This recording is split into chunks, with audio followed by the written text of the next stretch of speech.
성도의 교제라는 것은 그 자체가 우리 신앙의 목적이자 신앙의 증거이기 때문입니다. 그렇다고 하면 너무 복잡한 거 아니냐 이 생각할 수 있겠지만, 친교가 뭘까요?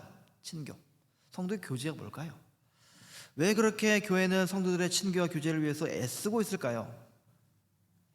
친교란 우리 인간관계의 참된 회복을 말합니다. 하나님과의 관계 회복을 말합니다. 우리 기독교는 처음부터 개인주의적인 종교가 아니었습니다.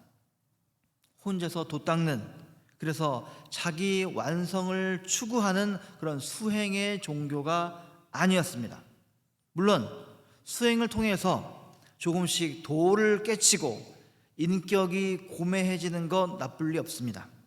하지만 그 성숙함이라는 것도 교회의 친교 속에서 이루어지는 것이지, 즉 다른 사람들과의 관계 속에서 성숙해지는 것이지 자기 혼자만으로 완성되는 것이 아니다 이것입니다. 일주일 내내, 아니 40일 동안 금식으로 정성껏 하나님께 기도하고 간구한 사람이 금식 기도가 끝나자마자 부부싸움 하는 것을 많이 봤습니다. 일주일 동안 금식 기도했는데 나오자마자 부부싸움 하는 거예요. 지나가는 사람하고 싸우고요. 힘이 남아 도는 것이죠. 바로 그겁니다. 기독교는 처음부터 끝까지 인간을 관계 속에서 파악해 왔습니다. 더불어 사는 것이죠.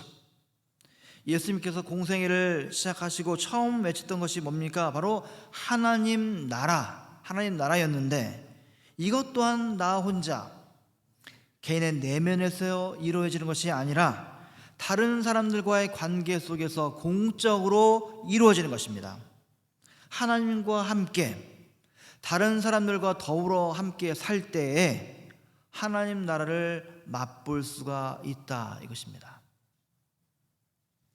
그런데 이것을 누가 막습니까? 죄가 막습니다. 죄가 막습니다. 파괴하는 것이죠. 자꾸 막는 것이죠. 죄의 속성이니까요. 다른 사람들과의 관계, 하나님과의 관계를 이 죄가 자꾸 막습니다. 그 죄로 인해서 파괴된 관계를 회복시키시기 위하여 예수님께서 오신 것이고, 우리는 이것을 무엇이라 부르냐? 구원이다, 구원이다 이렇게 부르는 것입니다. 물론 이 땅에서의 우리 성도의 교제라는 것은 늘 완전하지 못합니다. 불완전하기 때문에 모가 나 있고 상처를 주고 싸우기도 합니다. 교회에서 싸움 많이 나잖아요. 물론 교회 자체가 하나님 나라는 아닙니다. 이 땅 위에 어떤 교회도 하나님 나라를 완전히 실현할 수 없습니다. 그럼에도 불구하고 교회는 하나님 나라의 가장 확실한 징표요, 하나님 나라를 미리 맛보고 확인시켜 주는 것입니다. 바꿔 말해서 교회를 다녀도 하나님 나라를 맛볼 수 없다라고 한다면 참 불행한 것입니다. 불행한 것입니다. 교회가 아무리 똑똑한 목사를 두어서 훌륭한 메시지를 듣는다 해도, 심오한 진리를 가르친다 해도 하나님 나라에 친교가 없다면 건강한 교회가 될 수 없습니다. 그렇기 때문에 우리 모두는 신중하고 조심해야 되는 것입니다. 나로 인해서 행여 형제 자매가 한 사람이라도 상처를 입거나 실족하게 해서는 곤란하다 이것입니다. 나로 인해서 친교가 깨지고 나로 인해서 교회가 인간관계의 회복이라는 그 소중한 희망이 어그러지지 않도록 우리가 노력하고 또 노력해야 된다는 것입니다. 교회가 교회다운 것, 교회가 세상과 다른 것은 그렇다면 어떤 점에서 그럴까? 여러 신학자들이 말합니다. 여러 목회자들이 말합니다. 그러나 한마디로 압축하면 교회는 바로 용서라는 기초 위에 서 있어야 된다는 것입니다. 용서라는 그 파운데이션 위에 서야 됩니다. 인간은 늘 서로를 실망시킵니다. 서로에게 상처를 입히기 마련입니다. 심지어는 가족 간에도 상처를 입힙니다. 부모 자식 간에, 부부 간에 상처를 입힙니다. 저희 집 아이들도 사춘기에 들어서서 겪는 감정 중에 뭐가 있을까요? 바로 실망입니다. 실망. 아빠가 하늘보다 커 보였는데 나이를 먹고 보니 아빠가 별거 없는 것을 알게 됩니다. 아빠 별거 없는 거예요. 왜 이렇게 별거 없지? 실망스럽죠. 화면에 나오는 멋진 그런 남자들처럼 왜 우리 아빠는 이렇게 멋지지 못할까? 그러니 교회는 오죽하겠습니까? 교회 식구들은 남입니다. 남이에요. 물론 하나님 안에서 한 형제 자매요 가족이라고 우리가 여기지만 피로 맺은 가족이 아닙니다. 고작 일주일에 한 번 보니까 기대한 바도 없어요. 뭘 기대합니까? 일주일에 한 번 보면서 기대한 바도 없어요. 그런데도 계속 실망합니다. 상처를 입힙니다. 서로에게. 그래서 중요한 것은 이런 상처받은 관계를 끊임없이 교회는 회복시켜야 되고, 그 유일한 방법은 뭐냐? 서로가 용서하고 화해하는 것입니다.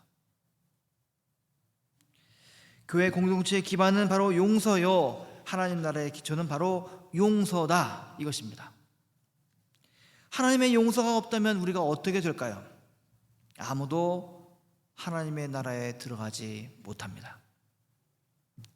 또한 인간들 서로 간의 용서가 없이는, 형제 자매 간의 용서가 없이는 하나님 나라의 실현이 불가능합니다. 그래서 예수님께서는 오늘 본문에서 우리 인간들 사이에 용서 없이는 하나님의 용서가 없고 그의 나라에 참여하지 못한다, 이렇게 말씀하고 계신 겁니다. 바로 오늘 본문의 핵심입니다. 한 바리새인이 예수님을 초청합니다. 아주 유명한 그런 입담꾼이 있다고 하는데 우리 집에 한번 초대해보자. 예수님과 제자들이 바리새인의 집에 들어가죠. 그 바리새인의 이름이 바로 시몬이었습니다. 그런데 그 동네 사람들이 누구나 잘 알고 있는 죄 있는 여인, 누가 봐도 죄 있는 여인이에요. 무슨 죄는 모르겠어요. 죄 있는 여인. 그 여인이 시몬의 집에 들어가서 향유 담은 옥합을 가지고 와가지고 눈물로 예수님의 발을 적시고 자기 머리카락으로 그 발을 닦고 입을 맞추고 향유를 막 붓습니다. 그 자리에 있는 모두가 놀라죠. 이게 뭐야? 모두가 놀랍니다. 아니, 의로운 바리새인의 집에 감히 들어온 것도 모자라서 당황스러운 그런 해프닝을 벌이고 있는 것입니다.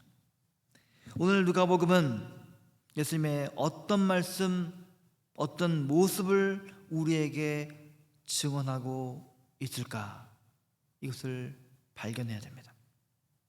우리는 흔히 바리새인을 생각할 때 나쁜 사람, 참 나쁜 사람이라고 생각하는 경향이 있습니다. 왜 그럴까요? 예수님과 너무나 자주 충돌했고 예수님과 싸웠기 때문에. 예수님과 싸웠습니다. 그래서 아주 나쁜 사람이라고 생각합니다. 자, 그렇다면 예수님은 왜 바리새인들과 그렇게 충돌했습니까? 그들이 뭔가 잘못했습니까? 아니요, 잘못한 거 없습니다. 그들이 예수님의 혼을 나고 비판을 받은 까닭은 그들이 잘못한 행실과 옳지 않아서가 아니라 바로 사랑이 부족해서였다 했습니다. 사랑이 부족해서. 그렇다면 이 바리새인들은 어쩌다가 사랑이 부족한 그런 사람들이 되었을까? 예수님께서 직설적으로 말씀하시죠. 그것은 바로 바리새인들은 적게 용서받았기 때문에 그런 것이다 했습니다. 적게 용서받았기 때문에. 복음서는 이 바리새인들이 예수님으로부터 욕도 먹고 그래서 아주 악한 것처럼 말하고 있지만 실은 매우 경건하고 윤리적인 그런 사람들이었습니다. 율법이 정하는 모든 것을 지키기 위해서 최선을 다했고 하나님을 사랑하고 이웃을 사랑하기 위해서 노력했던 사람들이었습니다. 마치 청교도 같은 사람이었습니다. 경건하고 거룩한 사람들이었습니다. 예수님이 보시기에도 그들은 의로운 사람들이었습니다. 그러나 그들에게 꼭 필요한 것이 하나 있었는데 그것은 바로 예수님이 보시기에 용납이 안 되는 것이었습니다. 뭘까요? 사랑이었습니다. 성경은 죄인에 대해서 죄인이다 말합니다. 의인에 대해서도 의인이라고 말합니다. 그러나 예수님은 의인들이 하나님의 율법을 잘 지키고 또 율법의 타당성, 율법이 있어야 된다라고 말씀을 하시면서도 예수님은 의인들에 맞서서 죄인들의 편에 서셨습니다. 오늘 본문을 잘 읽어보십시오. 바리새인 시몬은 죄 있는 이 여인에 대해서 예수님이 어떻게 하시는가 그 태도에 대해서 충격을 받습니다. 죄인들이 의인들보다 더 큰 사랑을 받는 까닭이 그들이 바로 더 많이 용서받았기 때문이다, 이렇게 말씀하시는 예수님의 말을 듣고 깜짝 놀랍니다. 그녀가 많이 용서받았기 때문에 사랑을 만들어냈다. 한 인간에게 있어서 가장 큰 사건이 뭔지 아십니까? 그것은 바로 용서입니다. 용서. 용서는 그럼에도 불구하고라는 특성이 있습니다. 하지만 의로운 사람들은 그 용서에 무엇 때문에라는 특성을 붙입니다. 그러나 죄인들은 어떻습니까? 죄인들은 그럴 수가 없어요. 그럼에도 불구하고라는 말이 있어야 용납이 됩니다. 무조건적인 하나님의 용서가 있어야 됩니다. 인간에게는 자기 자신을 용서받을 만한 게 해줄 그런 어떤 것도 없습니다. 만약 용서가 조건적이고 우리 인간의 노력에 의해서 결정이 된다면 아무도 하나님께 용납받지 못합니다. 이게 바로 우리 현실입니다. 그런데 우리 인간들은 이런 현실을 싫어합니다. 특히 똑똑한 사람, 의로운 사람, 윤리적인 사람, 이런 사람들은 내가 뭔가 할 수 없구나, 이 현실을 너무나 싫어합니다. 많은 기독교인들이 생각하죠. 나 자신이 하나님과 다른 사람들에게 또 나 자신에게 용납될 만한 것을 보이기 위해서 내가 뭔가를 해야 된다. 뭔가를 해야 된다. 선행을 하면 되겠지? 열심히 합니다. 그런데 어느샌가 도움이 안 된다는 사실을 알게 됩니다. 내가 아무리 열심히 봉사해도 하나님께 용납되지 않는다는 사실을 발견하게 됩니다. 그래서 어떤 사람들은 심지어 자기 징계를 합니다. 막 금식을 하죠. 어떤 사람은 때려요. 중세시대는 때렸잖아요. 그러나 도움이 되지 않습니다. 하나님의 이 용서라는 것은 우리가 하는 어떤 일과도 상관이 없기 때문입니다. 동네 사람들이 다 아는 그 죄지은 여인이 왜 시몬의 집으로 예수님을 만나러 찾아갔습니까? 대단한 용기가 필요해요. 사람들이 손가락질하는 사람 아닙니까? 침뱉음을 당할 수도 있어요. 그런데도 찾아갑니다. 그러나 그녀가 찾아간 이유는 용서받았기 때문입니다. 용서받았기 때문에. 성경은 그녀가 무엇을 용서받았는지 설명하지 않습니다. 왜 그럴까요? 무엇 때문에, 어떤 동기와 어떤 원인이 있었기에, 어떤 구체적 내용이 있었기에 그녀가 용서받았나? 성경은 따지지 않습니다. 말하지 않는 거예요. 그렇게 따져보는 너희들의 머리는 소용없다 하는 것입니다. 소용없다. 용서를 위한 조건은 없습니다. 용서는 하나님의 응답일 뿐입니다. 하나님의 응답은 오직 그것을 요구하는 사람에게만 주어집니다. 우리는 이렇게 생각하는 경향이 있죠. 용서란 한번 눈 감아주는 것이고 징벌을 면제해 주는 것이다. 하나님께서 한번 눈 감아주는 것이다. 이렇게 우리는 생각하는 경향이 있습니다. 하지만 그렇지 않습니다.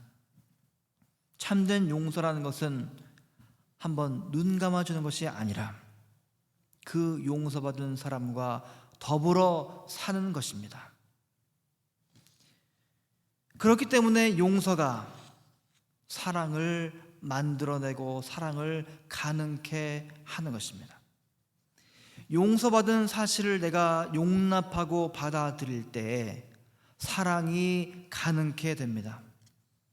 우리는 용서를 받아들이지 않고는, 하나님으로부터 용서를 받았다는 사실을 용납하지 않고는 다른 사람과 나 자신을 사랑할 수 없습니다. 용서의 경험이 깊을수록 우리의 사랑이 커집니다. 용서받은 사람이 이제 자기 자신을 용납하게 됩니다. 용서받는 것과 자신을 용납하는 것은 같은 말입니다. 하나님께 용납되었다라고 느끼는 한 우리는 자기 자신을 이제 용납할 수 있게 된 것이죠. 오늘 누가복음에 등장하는 이 죄 있는 여인은 예수님을 통해서 용서의 선언을 듣습니다. 그 용서의 선언 속에서 역사하는 주님의 능력과 힘을 그 여인이 발견했기에 이제 그 여인은 다른 사람이 손가락질하고 침뱉음을 당할지라도 자신의 초라함과 자신의 혐오감을 극복할 수 있었습니다. 아무리 노력해도 죄의 사슬을 끊어내지 못했던 그 여인에게 주님이 오심으로 용납받았다, 용서받았다는 확신이 그녀를 사로잡았다는 것입니다. 그리고 이제 사랑의 불꽃이 타오르는 것이죠. 바리새인 시몬은 의로운 사람이었습니다. 성경은 이 바리새인들을 죄인이라고 부르지 않습니다. 성경을 잘 읽어보세요. 바리새인들은 죄인이라고 하지 않습니다. 그들은 말 그대로 의인들입니다. 그러나 그들은 적게 용서받았기 때문에 적게 사랑합니다. 남을 사랑하기가 힘들어요. 그리고 그들이 하는 그런 적은 사랑이 성경은 불의라고 말하는 것입니다. 너무나 사랑을 못하는 그 상황을 불의다 하는 것입니다. 바리새인들의 불의는 이제 그들의 도덕적 수준에 달려있는 것이 아닙니다. 의로운 사람들의 의는 견고해서 자기 확신에 가득 차 있죠. 그러나 그들 역시 용서를 필요로 합니다. 그러나 그들은 어떻습니까? 별로 필요하지 않습니다. 용서가 별로 필요하지 않습니다. 적당하게 필요합니다. 용서가. 그렇기 때문에 그들의 사랑이라는 것은 그렇게 뜨겁지가 않은 것입니다. 여러분, 하나님을 사랑하십니까? 하나님 사랑하십니까? 하나님을 사랑한다라는 이 말은 하나님께서 나를 용서하고 용납하셨다는 사실을 받아들인다는 말입니다. 주님께서 죄 지은 여인을 받아들이시고 하나님으로부터 용서받았다고 선포하셨던 것처럼 나를, 여러분들을 주님께서 받아들이셨음을 인정하는 그것이 바로 하나님을 사랑하는 시작입니다. 우리 한 사람 한 사람은 교회입니다. 그리고 교회가 더욱더 교회답기 위해서는 이 용서라는 반석 위에 집을 지어야 됩니다. 서로를 용서하고 서로를 용납할 때 우리는 교회다운 교회가 될 것입니다. 하나님은 의롭고 윤리적으로 훌륭한 고상한 지식이 있는 그런 교회를 찾고 계신 것이 아닙니다. 오히려 서로를 용서하고 용납함으로 하나님의 사랑을 실천하는 교회를 찾고 계십니다. 죄인을 용서하고 용납하시는 그 예수님의 발걸음을 뒤따를 때 우리는 지금보다 더욱더 귀한 교회, 더욱더 복된 교회가 될 것입니다.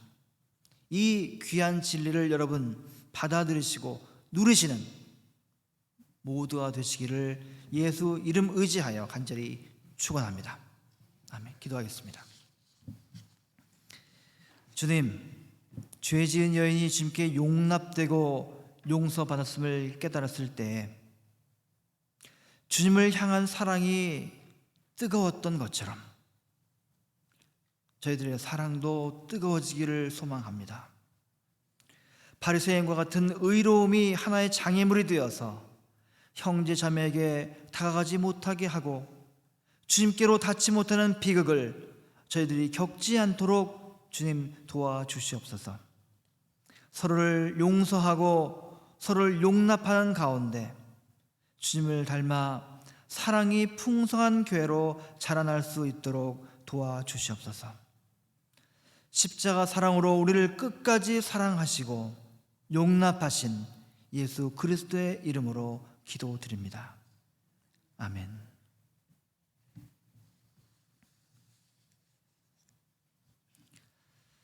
함께 찬송 305장 부르실 때 1절 3절 부르시면서 하나님께 봉헌하시겠습니다.